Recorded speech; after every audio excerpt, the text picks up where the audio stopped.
अस्सलामु अलैकुम वरहमतुल्लाहि वबरकातुहू। प्यारे अजीज़ों, उम्मीद करता हूँ आप सब लोग खैर आफियत से होंगे।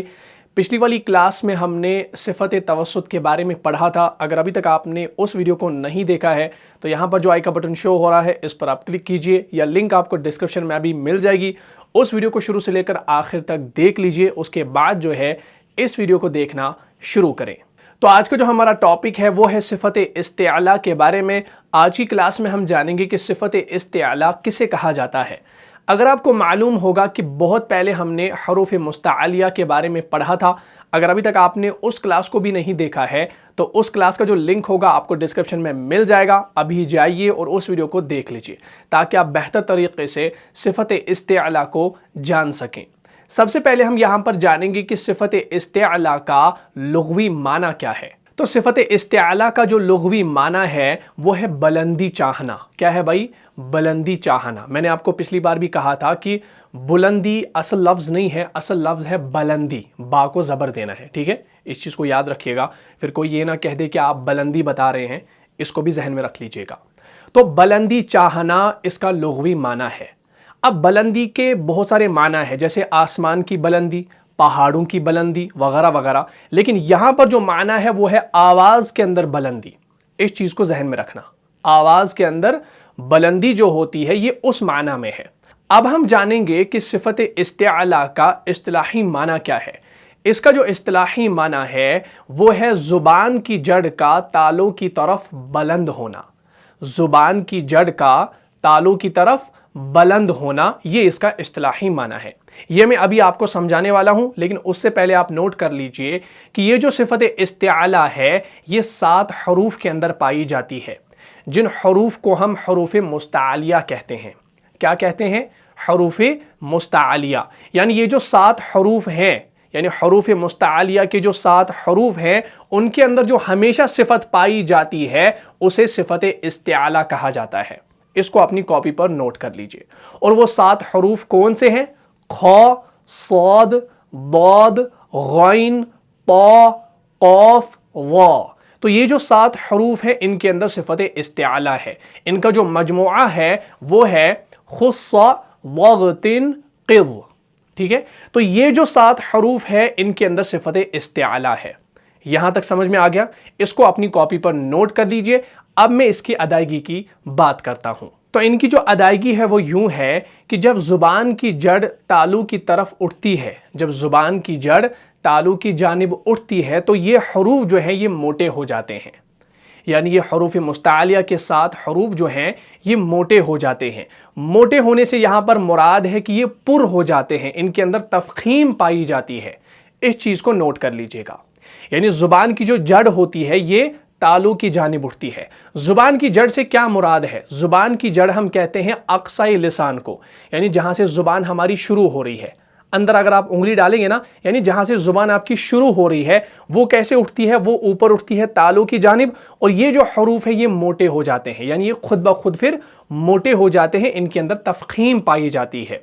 जैसा कि आप स्क्रीन पर बनी हुई इमेज को देख रहे हैं, इसमें आप गौर से देखिए कि ज़ुबान का जो पिछला वाला हिस्सा है, यानी ज़ुबान का जो आखिरी हिस्सा है, ठीक है ना, वो कहाँ उठता है? तालू की जानिब उठता है। तो ये जो हरूफ है इनके अंदर तफ़ख़ीम पाई जाती है, ये पुर हो जाते हैं, मोटे हो जाते हैं। यहां तक समझ में आ गया? अब जो है अब हम इनकी मश्क करते हैं। तो सबसे पहले हम यहां पर हरफ ख की बात करते हैं। ख जो है ये मुफ़ख़म है, यानी ये मोटा पढ़ा जाने वाला हरफ है, यानी इसके अंदर हमेशा जो सिफ़त पाई जाती है उसे सिफ़त इस्तिआला कहा जाता है। जब भी हम ख को पढ़ते हैं तो हम कैसे पढ़ते हैं? हमज़ा ख ज़बर अख, अख, अख, या हम पढ़ते हैं खालिदीना, खालिदीना, ख, ख, ख। देखिए ये मोटा है ख। अगर हम इसको बारीक करेंगे तो ये क्या बनेगा? ख, ख, ख, ख। तो ये काफ और हा बनेगा, काफ और हा बनेगा ये अगर हम इसको बारीक करेंगे, लेकिन हमने इसको मोटा पढ़ना है।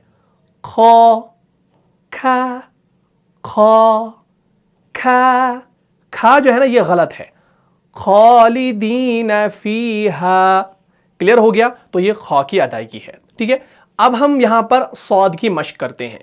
صاد جو ہے یہ بھی مفخم ہے، یعنی یہ بھی موٹا پڑھا جانے والا، پر پڑھا جانے والا حرف ہے. تو جیسے ہم پڑھتے ہیں صابرین، صالحین، صا. اگر ہم اس صاد کو باریک پڑھنے لگے تو کیا بنے گا؟ صالحین، صابرین. تو صاد جو ہے یہ سین بنے گا. تو سین اور صاد میں اگر ہم نے فرق کرنا ہو تو ہم کیا کریں گے؟ ہم صاد کو موٹا پڑھیں گے، سین کو باریک پڑھیں گے. اگر ہم نے صاد کو بھی باریک پڑھ لیا تو سین اور صاد میں کوئی فرق نہیں بچے گا. اس چیز کا آپ نے خیال رکھنا ہے. اب ہم یہاں پر مشق کرتے ہیں ضاد کی. ضاد جو ہے یہ ایک ایسا حرف ہے جسے ہم حرف حافیہ کہتے ہیں. اس کو آپ نے صحیح سے ادا کرنا پڑتا ہے کیونکہ اکثر لوگ جو ہے وہ ضاد کی ادائیگی کے اندر غلطیاں کرتے ہیں. مخارج کے اندر بھی غلطیاں کرتے ہیں اور صفات کے اندر بھی غلطیاں کرتے ہیں. لہٰذا اس کو سیکھنے کی ضرورت ہے. دیکھیں جب بھی ہم ضاد کو ادا کرتے ہیں نا تو ہم نے اس کو موٹا پڑھنا ہے. جیسے ضاد، ضاد یہاں ہم پڑھتے ہیں وَلَا الضَّالِّينَ.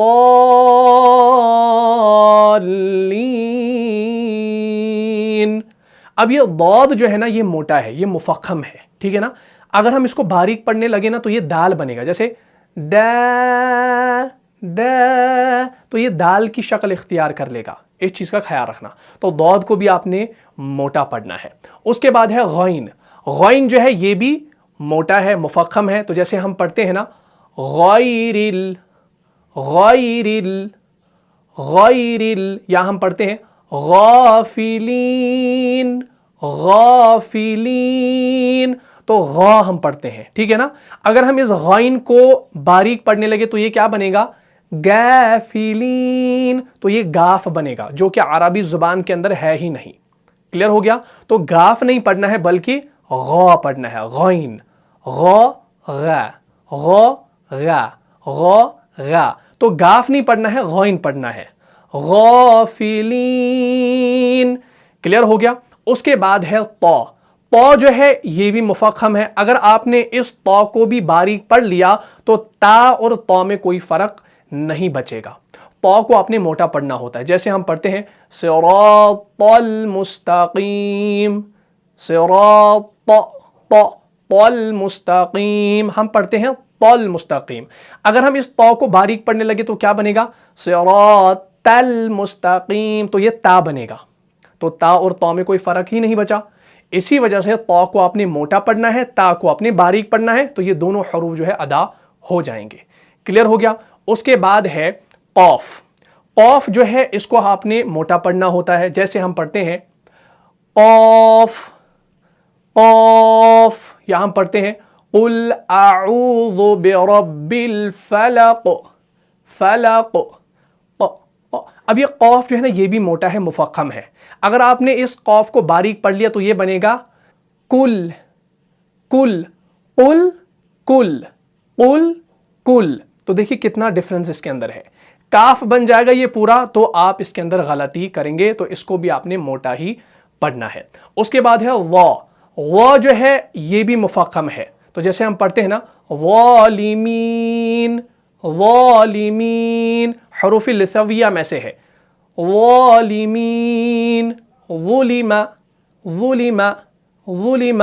اگر آپ نے اس کو باریک پڑھ لیا تو یہ بنے گا ظلم، ظلم. تو یہ ذال بنے گا. کلیئر ہو گیا؟